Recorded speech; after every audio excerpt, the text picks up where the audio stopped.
Don't laugh, because I want you to listen to what I'm going to tell you. This is a portrait of American Christians. This is a portrait of American Christians. We are stuffed with thousands of Christian books. We are bloated on hundreds of seminars and retreats and conferences. We are gorging ourselves with Christian radio and TV. We are spiritually bulging with Christian counseling and Christian hand-holding and Christian babysitting and Christian pampering.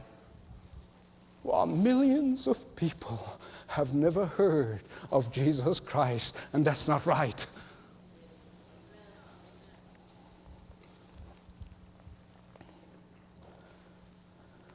They've never heard that the Son of God came from heaven and died on the cross for them.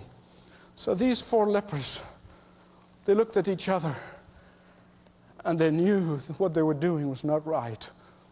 And they said, what we're doing is wrong. We're stuffing our faces. We're more blessing over blessing over blessing over blessing. Listen, I'm not trying to make you feel guilty, but I want to try to absolutely shake you out of your apathy. The poorest among us is rich in comparison to 95% of the world population. They said what we're doing is wrong. We're not doing right. We're feeding our faces while others are dying of starvation. We are gorging ourselves while others have never heard the good news. We are so blessed with overabundance, and millions do not even have a near neighbor to tell them about Jesus Christ. I want you to look at verse 9, chapter 7 of 2 Kings. I want you to underline that verse in your Bible. And every time you open your Bible, I want you to look at those words. We are not doing right.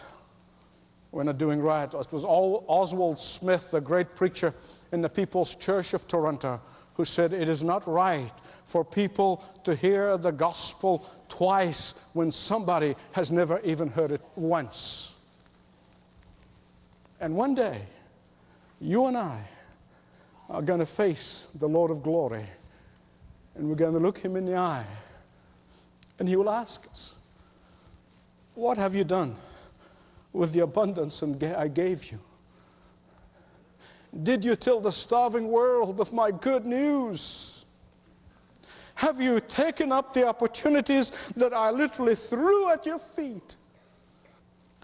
To tell you the truth, I, for one, I don't want to come up with some excuse to give to the Lord in the day when I see him face to face. I want to say to him, Lord, I've given you every discretionary minute of my time. Lord, I've given you every discretionary dollar of my money. Lord, I've given you every ounce of energy of my time in order to serve your purpose in my life. And beloved, it is my prayer that you will do the same.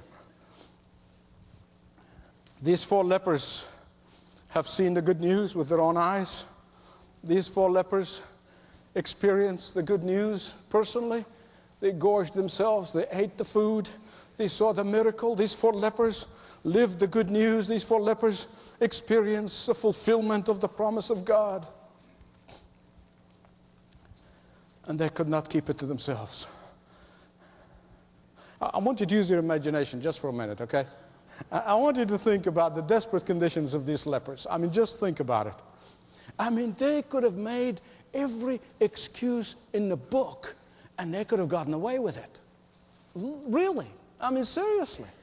I'm sure if some creative people there among them, 1 or 2 or 3 of them, they could have said, look, why should we take this good news to them? They hated us. Why should we go and tell them? They threw us out of the city. Why should we tell them? They rejected us. Why should we tell them? They don't deserve our efforts. They don't deserve our energy.